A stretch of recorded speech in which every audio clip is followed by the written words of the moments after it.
Καλησπέρα σας. Ονομάζομαι Βόμνα Βεγαΐτα και μαζί με την Αλέξα Δήμου και την Μπέκη Ζάλη που βρίσκεται στο κοινό θα παρουσιάσουμε τη δουλειά της ομάδας προφορικής ιστορίας γυναικών εκπαιδευτικών. Η ομάδα μας εστιάζει στις αφηγήσεις και τις εμπειρίες γυναικών που εργάζονται στον χώρο της τέχνης και της εκπαίδευσης και αποτελείται από εκπαιδευτικούς, ερευνήτριες και καλλιτέχνηδες με κοινό ενδιαφέρον την καταγραφή γυναικείων εμπειριών στην εκπαίδευση. Η ιδιαιτερότητα της ομάδας μας είναι ότι δεν είναι χωρικά ή τοπικά προσδιορισμένη. Το ένα μικρόφωνο ανοιχτό, δεν κάνει και τα δύο. Σε ένα χώρο με ιδιαιτερότητες, όπως είναι το επάγγελμα της δασκάλας, σε σχέση με αυτόν της σύγχρονης τέχνης και πώς βιώνεται από τις γυναίκες εικαστικούς σήμερα. Η παρουσίασή μας έχει ως στόχο να αναδείξει τις εμπειρίες, τις διαδρομές και τις προκλήσεις που βιώνουν οι γυναίκες που διδάσκουν εικαστικά, ενώ είναι και ενεργές καλλιτέχνηδες. Μέσα από την προφορική ιστορία, επιχειρούμε να καταγράψουμε την πορεία τους και να εξετάσουμε τους τρόπους παραγωγής και διαχείρισης του καλλιτεχνικού και εκπαιδευτικού τους έργου. Η καλλιτέχνηδα και ιστορικός Αριέλα Άισα Αζουράη, στο βιβλίο της Potential History του 2019, εκφράζει τη θέση μας σε σχέση με τη διαδικασία συλλογής προφορικών μαρτυριών.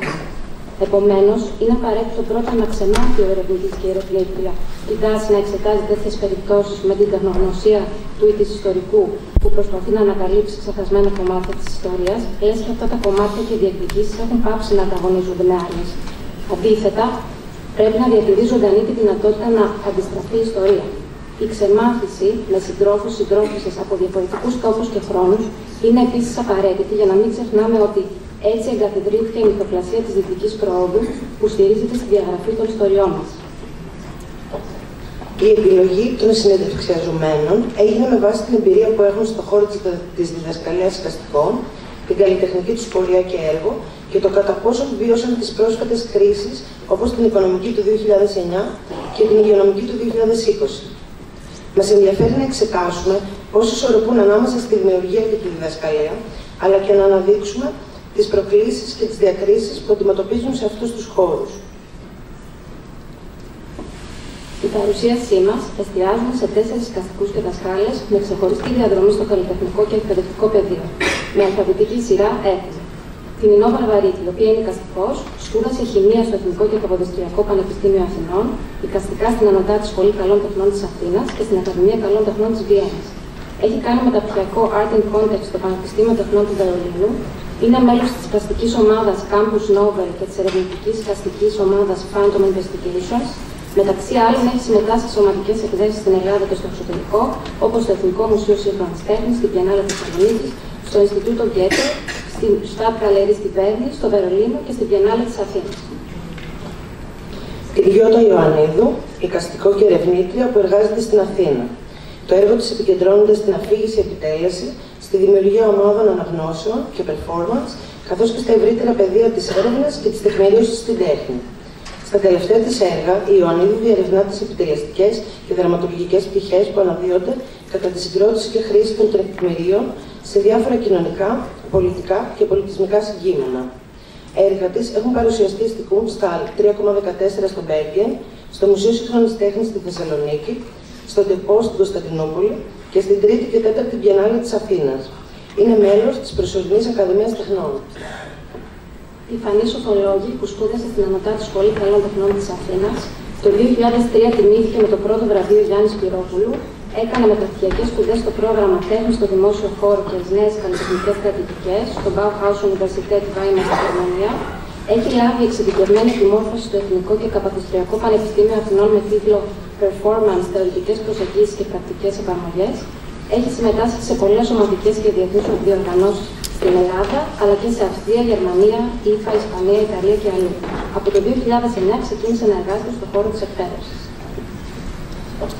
Και η Νάνα Τσουλού Φιλάγιου, η οποία μένει και εργάζεται στην Αθήνα και είναι μητέρα ενός παιδιού. Σπούδασε τηλεοπτική στην Ανωτάτη Σχολή Καλών Τεχνών της Αθήνας, έχει μεταπτυχιακό στις μορφές σύγχρονης τέχνης εκφρασμένες στη δημόσια σφαίρα από το Πανεπιστήμιο του Bauhaus στη Γερμανία, έχει φοιτήσει και στη Σχολή του Ιδρύματος Τεχνών του Σικάγο στη ΣΥΠΑ.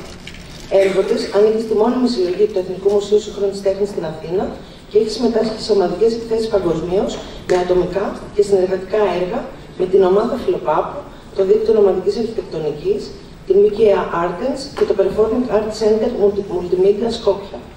Από το 2006 εργάζεται επαγγελματικά στη δημόσια και ιδιωτική εκπαίδευση ως καλλιτεχνική παιδαγωγός. Εδώ μπορείτε να δείτε ενδεικτικά κάποιες εικόνες με το εκπαιδευτικό και καλλιτεχνικό τους έργο.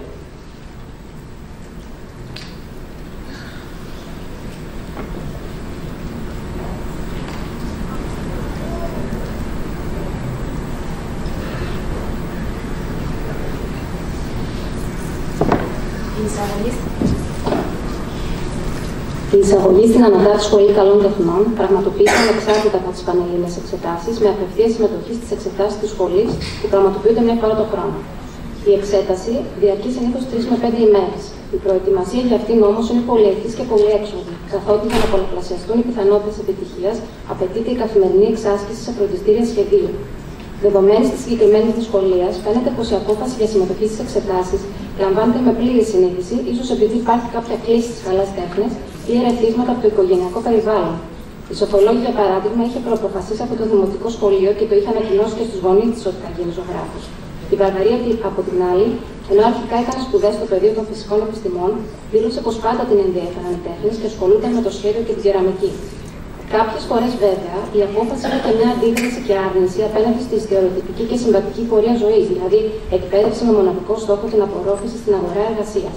Η Τσουλού Φιλάγιου αναφέρει. Η τέχνη, η καστική καλλιτέχνητα, σπουδάσει εκλειπτική. Με τα πολλά που λέμε, το σπουδάσει εκλειπτική μετά από 4 προσπάθειες εισαγωγής, αλλά ξεκίνησα να έκανα μία περιπλάνηση στη ζωή μου από τα 17,5 που τελείωσα το σχολείο μέχρι τα 22,5. Προσπαθούσα να δω τι θα κάνω στη ζωή μου. Δεν είχα πολύ συγκεκριμένη κατεύθυνση, γιατί όπως είπαμε, εργατική τάξη. Από πάση στιγμή μου υπάρχει γλώσσα στο εργοστάσιο, γιατί η εργοστάσια ήταν εκεί και η δίκευση στο εργοστάσιο για έναν κομμουνιστή αυτού του τύπου, ας πούμε, ήταν καλή. Ήταν ένα καλό μεροκάμα το να ειδικευτείς, να είσαι ειδικευμένη τεχνίτης, ας πούμε. Και τη δουλειά τη μάθαμε τότε στο εργοστάσιο. Εγώ βέβαια έφυγε κακήν κακός που λέμε. Η μαμά μου δεν την είχε αυτή την τάση, ήταν λίγο πιο. Η μαμά μου ήταν και μολύστρα. Και είχε δουλέψει στο εργοστάσιο και δεν της άρεσε, γιατί είχε περάσει μια δεκαετία στα κλειστούχα χειρουργεία της Πεταλούδας του Μουζάκη τότε. Τέλος πάντων, μετά πολλά, έπεσε και μια άλλη πρόταση. Άλλαξα αρκετές δουλειές, πολλές θα έλεγα. Είχε πέσει και μια πρόταση να πας στην τράπεζα να δουλέψεις. Κάτι όχι. Θα την πρότειμα να δουλέψω σε ένα καφέ, να είμαι κοινωνική, να φέρνω πιο πολύ τέλος πάντων και θα παρουσιάσει για να δουλέψω σε μια τράπεζα. Τέλος πάντων, με τα πολλά αποφάσισα να βγω στη Σχολή Καλών Τεχνών. Για να κατοχυρώσει μια καλλιτέχνηδα το δικαίωμα να διδάξει καστικά, πρέπει να παρακολουθήσει μια σειρά μαθημάτων και εργαστηρίων που είναι επιλογής στο πρόγραμμα σπουδών της Καλών Τεχνών. Για να βιοποριστεί κανείς ως καστικός, θα πρέπει να συμμετέχει στην αγορά της τέχνης μέσω εμπορικών γκαλέρι κυρίως. Πολλές όμως από τις καλλιτέχνηδες που μας μίλησαν, είτε εξαιτίας της φύσης της δουλειάς τους, είτε εξαιτίας των ιδεολογικών προγραμμάτων τους, απήχαν από αυτή την αγορά. Η οικονομική επισφάλεια τις υποχρέωνε να εμπλουτίζουν συνεχώς τα εργαλεία και τις δεξιότητές τους. Οπότε και η επιλογή των συγκεκριμένων μαθημάτων τους προσέφερε μια μελλοντική οικονομική ξανίδα σωτηρίας. Η Ιωαννίδου αναφέρει. Τα πήρα όμως. Τα πήρα με την έννοια ότι διασφαλίζει, γιατί δεν ξέρεις ποτέ. Αν και ήμουν αρκετά φιλόδοξη καλλιτεχνικά, ερχόμουν από ένα σκληρό εργασιακό περιβάλλον και ήξερα πολύ καλά την αγορά. Οπότε το έκανα για να διασφαλίσω με τυχόν και μου χρειάζεται ποτέ στη ζωή μου. Και μου χρειάστηκε. Και σε μεγάλη ηλικία. Υπήρχαν βέβαια και άτομα που δεν παρακολούθησαν τα μαθήματα που θα τους επέτρεπαν να διδάξουν σε σχολεία και ήταν απαξιωτικοί απέναντι σε όσους τα παρακολουθούσαν. Οι σοφολόγοι μας λέει, αρκετοί δεν τα πήραν καν. Ήταν βέβαιο ότι δεν θα τα χρειαζόντουσαν, δεν θα χρειαζόταν να μπουν στην εκπαίδευση μάλλον. Είναι ταξικό το ζήτημα και νομίζω ήταν οι περισσότερες οι γυναίκες που το επέλεγαν.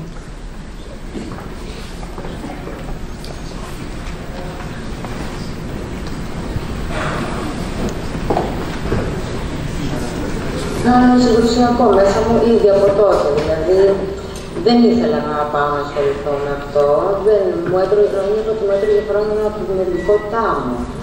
αλλά έπρεπε να πάω.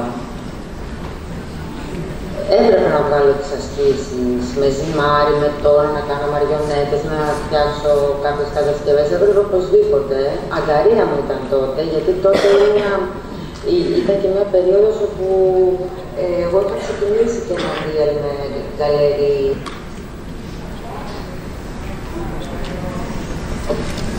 Οι συνεντευξιαζόμενες στράφηκαν στην εκπαίδευση είτε γιατί είχαν ανάγκη από σταθερό μισθό και εργασία, είτε για οικογενειακούς λόγους. Κάποιες από αυτές, άλλωστε, είχαν μόλις επιστρέψει στην Ελλάδα μετά από μεταπτυχιακές σπουδές στο εξωτερικό και γρήγορα αντιλήφθηκαν ότι η οικονομική βιωσιμότητα μιας καλλιτέχνηδας που παράγει εικαστικό έργο στη χώρα μας είναι σχεδόν αδύνατη.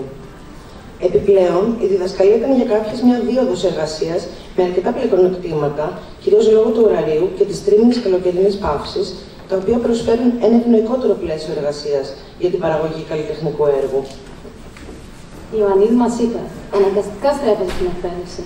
Εδώ πάλι δεν υπάρχουν ευκαιρίες να σε απορροφήσουν έτσι όπως είναι οι ακαδημίες δομημένες. Δεν υπάρχει δυνατότητα, δεν υπάρχει αυτή η ευελιξία. Εγώ μόνο στην εκπαίδευση με βλέπω. Απλώς το θέμα είναι τι είδους εκπαίδευση.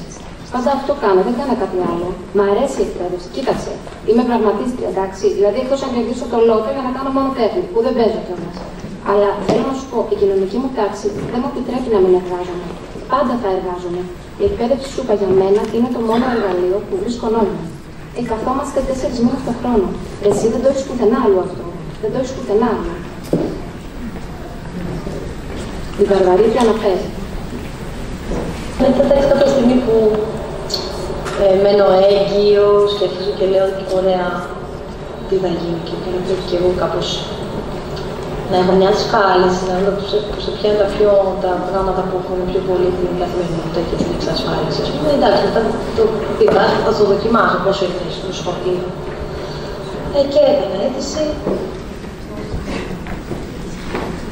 Τέλος, η σοφολόγη δήλωσε πως υπάρχουν και καλλιτέχνηδες που ήταν οικονομικά βαλλόμενες, οι οποίες όμως κατάφεραν να διαπόκειται τον αφιτέχνη τους και φύγει την ηθική διάσταση του ζητήματος. Θα μου πεις, υπάρχουν και καλλιτέχνες που μπορεί να μην είναι οικονομικά ευκατάστατοι και μπορεί να μπορούν να φτάσουν, αλλά με ποιο τρόπο και με ποια μέσα. Δεν είναι εύκολο να αναρριχηθεί τόσο εύκολα, γιατί στην τέχνη υπάρχουν παιχνίδια εξουσίας. Παρόλο που οι δασκάλες των εικαστικών δεν είχαν στο μυαλό τους εξ αρχής ότι με την εισαγωγή τους των καλών τεχνών θα κατέληγαν να εργάζονται σε σχολεία, όπως για παράδειγμα τα άτομα που μπαίνουν στις παιδαγωγικές σχολές, αναγνωρίζουν τη σημαντικότητα της εικαστικής εκπαίδευσης σε όλες τις βαθμίδες. Η εργασία τους στα σχολεία δεν είναι για αυτές ένα καταναγκαστικό έργο. Αντιθέτως, το έργο που παράγουν ως δασκάλες ξεπερνά κατά πολύ τα όρια των τυπικών καθηκόντων τους. Πολλές μάλιστα από αυτές είναι ενεργά μέλη των συλλόγων και συμμετέχουν στις διεκδικήσεις για ένα δημοκρατικό, δημόσιο, ανοιχτό σχολείο, όπου τα εικαστικά θα είναι στο πρόγραμμα διδασκαλίας σε όλες τις βαθμίδες. Η σοφολόγια αναφέρει χαρακτηριστικά. Στο γυμνάσιο έναν όρο και στο λύκειο βγήκανε πρόπερση. Εντελώς το ελεύθερο και το γραμμικό σχέδιο. Αυτό λοιπόν, τι έγινε τώρα. Η Ένωσή μας έκανε προσφυγή στο Συμβούλιο της Επικρατείας για αυτό το ζήτημα. Επίσης, φασίστε ότι όποιος θέλει μπορεί να κάνει και ατομική αγωγή. Εγώ έκανα προσωπική αγωγή, ονομαστική, στο Συμβούλιο της Επικρατείας. Κοινώς είμαι φακελωμένη τώρα από την κυβέρνηση αυτή. Δεν με νοιάζει, δεν πειράζει. Τέλος πάντων, γίνανε 30 ατομικές αγωγές, πέρα από την αγωγή της Ένωσης Ακλάδος, της Ένωσης εκπαιδευτικών εικαστικών μαθημάτων. Οι 30 ατομικές αγωγές γίνανε είτε από ίσως ελάχιστους μεμονωμένους γονείς και από εκπαιδευτικούς, εικαστικούς, οι οποίοι είναι και γονείς περισσότεροι. Εγώ έκανα γιατί δεν μπορούσα να το πιστέψω αυτό το πράγμα, ότι τα παιδιά του λυκείου δεν θα έχουν, ακόμη και αν δεν ακολουθήσουν αυτό το κλάδο, το σχολείο, το λύκειο, θα έπρεπε να έχει κάποιο μάθημα που να έχουν επαφή με την τέχνη. Δεν θα έπρεπε. Αλλά ακόμη και έτσι να μην είναι, δεν μπορεί ένα εξεταζόμενο μάθημα που είναι στις Πανελλήνιες για να μπει στη σχολή γραφιστικής, στη σχολή αρχιτεκτονικής, στη σχολή καλλιτεχνών, δεν μπορεί. Ακόμη και για κομμωτή, στη σχολή κομμωτική να πας, απαιτείται γνώση σχεδίου. Ήταν ηθικό το θέμα, εγώ δεν μπορούσα να το δεχτώ. Κύριε Τσουλού-Φιλάγιου. Οπότε γενικά είμαι σε ένα αυτοκίνητο στην Τρεχάλη, είπα από μέρα γεμάτο αυτοκίνητο με διάφορα πράγματα, ακόμα είναι γεμάτο το αυτοκίνητο, αλλά τέλος πάντων. Και τρέχω και κάνω τα μαθήματα από εδώ, τα μαθήματα από εκεί. Πολύ ευσυνείδητη. Εγώ έφευγα 3,5 από το σχολείο. Δεν έμενα στις 2. Ιωαννίδου λέει: και στη σχολεία δεύτερης ευκαιρίας έχω δουλέψει μια χρονιά. Εκεί λεγόταν αισθητικός γραμματισμός στο μάθημα, το οποίο το σχεδίασες απόλυτα εσύ. Τους έκανα βίντεο τέχνη, βλέπαμε ταινίες, φτιάχναμε σενάρια. Έκανα ό,τι μου αρέσει, εμένα πραγματικά, και έβρισκα πώς να σου το πω. Από αυτά που εγώ έχω κάνει ως καλλιτέχνης, κάπως εφάρμοσα εκεί ένα κομμάτι τους. Αλλά ήταν να κάνω με ενήλικα άτομα. Νομίζω στα ΑΣΔΕ είχα αισθανθεί ότι είμαι χρήσιμη και σε αυτό το σχολείο το ειδικής αγωγής, με ένα περίεργο τρόπο. Εγώ έχω μια στοχοθέτηση απλή. Θέλω να μάθουν κάτι πέρα από τον Πικάσο. Αυτό, να μάθουν κάποια γυναίκα καλλιτέχνη.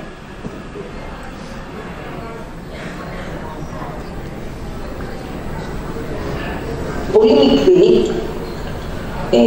και κατέβαινα κάτω, έπαιρνα κουβάδες, αλλά αυτό κλασικό, κουβάδες, μπουκάλια, νερό και αυτά, για να κάνεις ακουαρέλα. Αγώνας μεγάλος. Να κουβαλάς τέντες, ξέρω εγώ. Να κουβαλάς, εννοείται ότι πάντα είχα ένα σετ που είχε μέσα τουλάχιστον 3 σετ από το κάθε υλικό για να τα δίνω στο παιδιά που δεν είχαν. Οπότε είχε και αυτό το κομμάτι. Και είχε τύχει αυτό το τμήμα που ήταν πολύ λίγα παιδιά, πώς επιτοπλίστων Ελληνάκια, πάλι περίεργο, δεν είναι σύνηθες, ήταν αυτό το καλό μου σχολείο με το πολύ καλό τυχητή κτλ. Με το πολύ καλό σύλλογο που ήταν με τα πολύ καλά που είχα πάει συστημένη. Και αυτό το τμήμα, ας πούμε, είχε προχωρήσει πάρα πολύ στα εικαστικά και βοηθούσε αυτό και πάρα πολύ και στα υπόλοιπα μαθήματα. Γιατί όταν έχεις πιάσει το παιδί από την πρώτη δημοτικού, και του έχεις δώσει τις βάσεις, έχει μάθει ηλεκτροκινητικές ικανότητες, έχει μάθει πάρα πολλά πράγματα.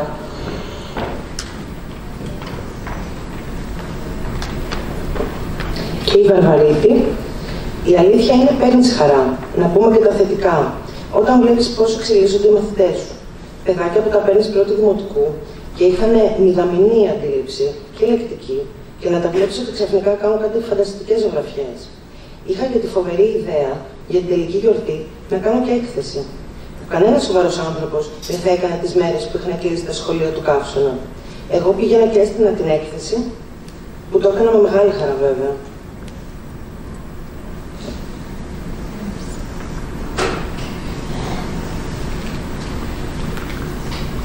Είναι ωραία να εντάσσεσαι σε μια κοινότητα και να αποδέχεσαι το σεβασμό. Εγώ νομίζω ότι ο σεβασμός είναι ένα πάρα πολύ σημαντικό κομμάτι. Οπότε, όταν φτιάχνεις αυτό που λέω σχέσεις εμπιστοσύνης με τους ανθρώπους, είτε είναι τα παιδιά αυτά, είτε είναι οι συνάδελφοι, και είναι πάρα πολύ σημαντικό. Οπότε γι' αυτό περνάω καλά. Γιατί του κάνω μια προσπάθεια να κάνω αυτό το πράγμα.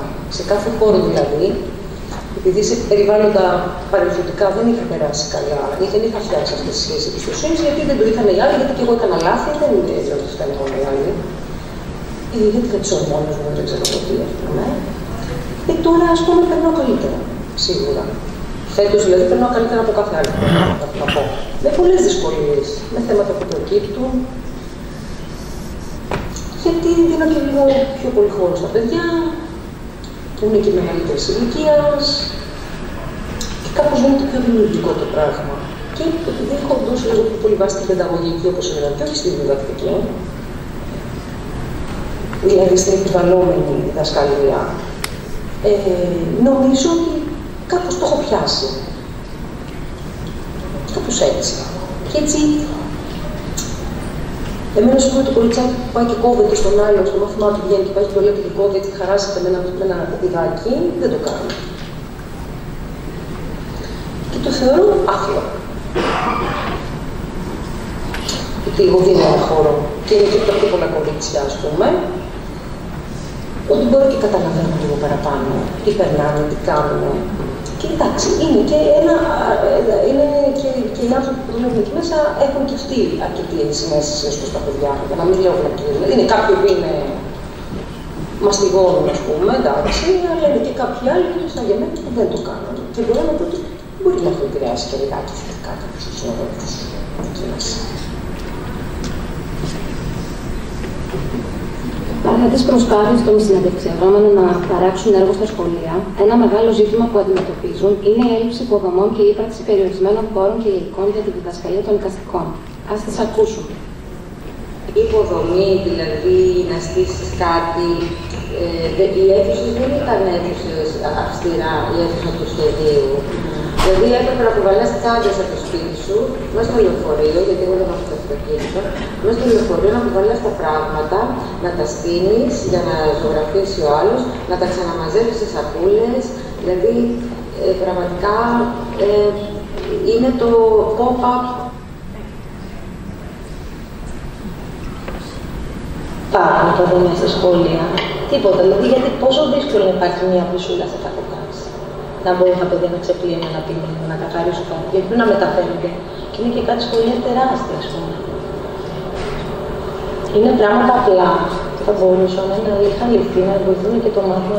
Δεν υπάρχει τέτοιο σεβαστικό φυσικά, έτσι. Όταν πάρθηκαν οι συγκεκριμένες συνεντεύξεις, όλες οι δασκάλες εργάζονταν ως αναπληρώτριες, το οποίο επιβάρυνε ακόμα περισσότερο τις συνθήκες εργασίας τους. Επιπλέον, όλες συμφώνησαν ότι το μάθημα των εικαστικών θεωρείται από την πλειοψηφία των ανθρώπων μάθημα δευτερεύουσας σημασίας. Σε σχέση με το καθεστώς εργασίας, η Βαρβαρή τι λέει. Νομίζω η πρώτη ερώτηση είναι πώς είναι να είσαι αναπληρωτής στα σχολεία. Γιατί είναι ένα πολύ διαφορετικό, είσαι σε ένα πολύ διαφορετικό στάτους, είσαι σε μια πολύ διαφορετική ταχύτητα με τους συναδέλφους σου. Οπότε πρώτον, πώς είναι να είσαι αναπληρωτής στη σχολεία και κάθε χρόνο να μην ξέρεις πού θα πας, σε τι σχολείο θα πέσεις, με ποιο σύλλογο, με τι παιδιά. Αυτό είναι το πρώτο. Ενώ η Ιωαννίδου είπε, είναι ένα μάθημα εξορισμού υποβαθμισμένο. Από την οικογένεια, από τους συναδέλφους, όχι όλους, δεν έχω αντιμετωπίσει κάποιο πρόβλημα ευθέως στο πω. Δηλαδή κάποιος να σε υποτιμήσει, αλλά το καταλαβαίνεις. Γιατί πάντα δίνεται φασαρία στο μάθημά σου, είναι η ώρα του παιδιού. Δεν νοείται ως μάθημα. Και τα σχολεία σε αντιμετωπίζουν σαν. Νομίζω δεν γνωρίζουν τι κάνουμε ακριβώς, ποιο είναι το αντικείμενό μας. Το σίγουρο είναι ότι είναι πολύ δύσκολο να κατανοήσουν στην τάξη ότι αυτή τη στιγμή έχουμε ένα αντικείμενο διδακτέο. Αυτό, με όλα τα μέσα που διαθέτουμε. Εντάξει, είτε υπάρχει εργαστήριο είτε δεν υπάρχει. Σε κάποια παιδιά, εντάξει, αρέσει, δεν μπορώ να πω. Αρέσει στα παιδιά, αλλά το θεωρούν ανάλαφρο, ένα διάλειμμα. Το οποίο δεν το βρίσκω κακό, απαραίτητα αρνητικό. Και μία από τις δασκάλες ήταν. Πώς να το πω τώρα, πώς την περιγράψω στη γυναίκα. Παλιά αστική τάξη της Αθήνας, η οποία μου έλεγε: ήρθατε εσείς εικαστικοί και μας πήρατε τη δουλειά, μας πήρατε τη χαρά. Μας πήρατε το καλό μάθημα που εμείς κάναμε πράγματα δημιουργικά με τα παιδιά. Και εκεί έπρεπε να μπεις, να εξηγήσεις ότι εμείς δεν κάνουμε αυτό που κάνετε εσείς. Εμείς μπαίνουμε εδώ με μέθοδο, γιατί εγώ για να πάω εκεί, να το κάνω αυτό το πράγμα, είχα βιβλία, είχα εγχειρίδια, είχα πρόγραμμα σπουδών. Έλεγα πρώτα θα τους μάθω αυτό, μετά εκείνο, μετά το άλλο, όπως κάνω τώρα στο Λύκειο, που είναι επαγγελματικό.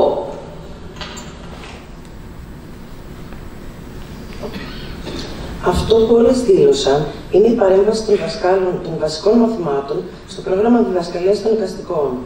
Είναι σύνηθες να ζητάνε από τους δασκάλες των εικαστικών να παρεκκλίνουν από τη διδακτική του ύλη και να τις ζητούν είτε ζωγραφιές, είτε κάρτες και κατασκευές μαθηματικές γύρω από εθνικές γιορτές κτλ.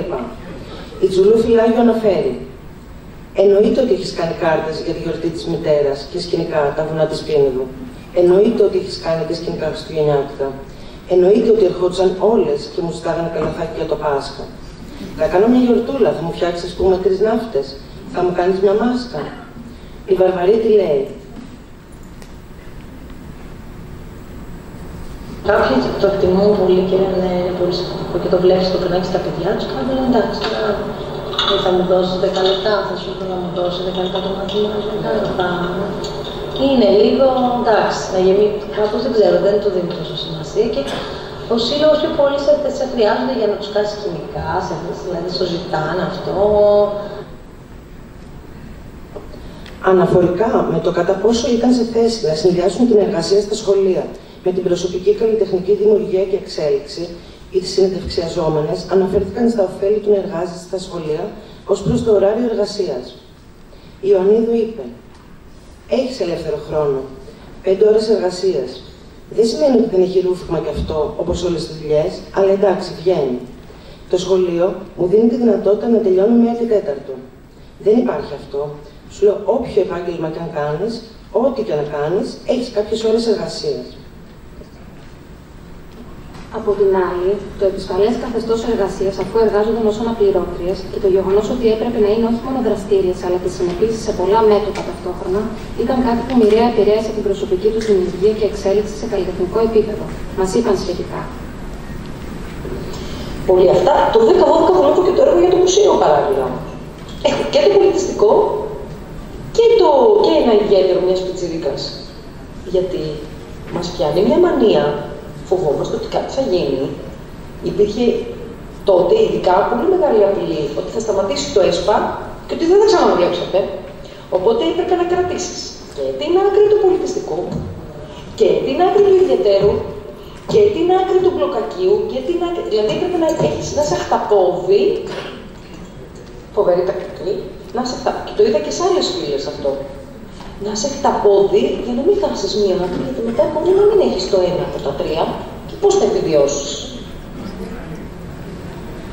Για κάνα 2 φορές που κανόνισα να συμμετάσχω κάπου, είτε με καλέσαν ξαφνικά και έπρεπε να φύγω και ήταν εκεί, συμπίπτανε ο ερχομός μιας έκθεσης με το ότι έπρεπε να φύγω σε καινούριο μέρος. Οπότε έφτασα να ακυρώνω και πράγματα που εγώ δεν έκανα ποτέ έτσι, ήμουν πάντα συνεπής. Οπότε προτίμησα να μην παίρνω τέτοια ρίσκα και βγαίνω και φερέγγια στο τέλος.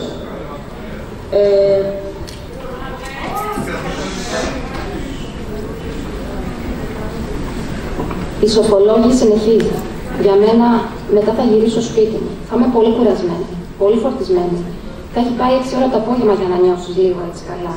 Και σου μείνει λίγη ώρα για να κάνεις ό,τι είναι να κάνεις. Αν έχω κάτι να παραδώσω, να παρουσιάσω, γι' αυτό συνήθως συμμετέχω σε ομαδικές εκθέσεις. Ή με μικρότερες εκθέσεις ή με κάποια επιμελητικά. Εγώ δεν νιώθω πολύ δραστήρια, γιατί πασχίζω. Όταν ρωτήθηκαν σχετικά με το πόσο εξέλαβαν οι καλλιτεχνικοί κύκλοι την ενασχόλησή τους με την εκπαίδευση, μας είπαν ότι στην καλύτερη των περιπτώσεων το επάγγελμα θεωρείται αναγκαίο κακό. Συγκεκριμένα. Προνομικαστικό κύκλο.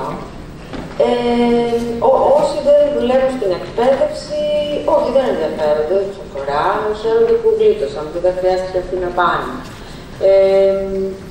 Εντάξει, κάποια στιγμή μπορεί κάποιος να πει χαρά στο κουράγιο σου που εντάξει, μετέχεις με λεφτά.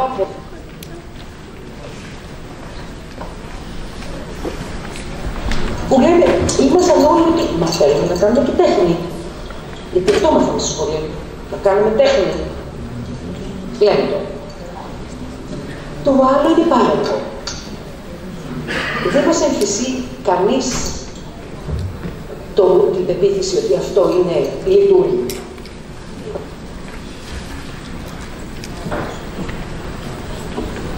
Έτσι, ενώ αναφέρθηκε ότι τα τελευταία χρόνια λόγω της κρίσης υπάρχει ίσως μια μεγαλύτερη κατανόηση απέναντι στην επιλογή της τροφής προς την εκπαίδευση, παραδοσιακά αυτοί που επιβιώνουν ασχολούμενοι με την τέχνη εξακολουθούν ίσως να ανήκουν σε μια ελίτ.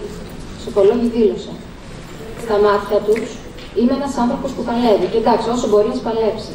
Στα μάτια τους δεν νομίζω ότι βλέπω κανέναν τρομερό θαυμασμό, ότι αντιλαμβάνονται τη μάχη που δίνω εγώ, δεν την νιώθουν στο πετσί τους. Εντάξει, με εκτιμούν, το ξέρω, και βλέπουν έναν άνθρωπο που παλεύει. Ενώ η Ιωαννίδου ανέφερε. Κοίταξε. Υπάρχει σιγά σιγά, επειδή στην καλό βήμα, εντάξει, παλιότερα ήταν μια ελίτ. Ελάχιστοι ήταν φτωχοί. Εντάξει, κάπου στη δική μας τη γενιά ήταν πιο ανάμεικτα τα πράγματα. Σίγουρα όσο προχωράει η ηλικία, αυτοί που συνεχίζουν και αντέχουν διεθνώς αυτό, είναι κάτι που ταξικά είναι παραπάνω. Δηλαδή είναι μεσαία τάξη και πάνω. Θέλει αντοχή αυτό το πράγμα στον χρόνο. Μάλιστα, όταν τους ζητήθηκε να σχολιάσουν αν έχουν γίνει αποδέκτριες συγκεκριμένων συμπεριφορών από πρώην συναδέλφους-συναδέλφισες, όλες συνηγόρησαν στο ότι υπήρξε μια απαξιωτική στάση και μια διάθεση κατηγοριοποίησης και αποκλεισμού τους από το καλλιτεχνικό γίγνεσθε, ειδικά απέναντι σε όσους έπρεπε να συνδυάσουν συν τις άλλες τον επαγγελματικό με το γονεϊκό τους ρόλο. Παραθέτοντας τα λόγια της Ιωαννίδη. Στην Ελλάδα υπάρχει αυτή η νοοτροπία ότι αυτός που θα εργαστεί στην πρωτοβάθμια, δευτεροβάθμια, είναι lost case. Έλα μωρέ, δεν τον ενδιαφέρει. Το οποίο είναι μια έλλειψη ταξικής συνειδήσεως και είναι και βαθιά ρατσιστικό. Ο άλλος πρέπει να εργάζεται, δεν το κάνει για χόμπι, έχει κάποια ανάγκη να εργαστεί. Αλλά είναι όπως και με το παιδί. Α, έκανε παιδί. Εκεί όσοι γνώριζαν πάντως ότι εγώ πήγα στα σχολεία, όχι δεν είχα, σταμάτησαν και προτάσεις. Ξαφνικά σαν να πέσα κατηγορία. Ναι. Έγιναν άλλες κλάσεις καλύτερα.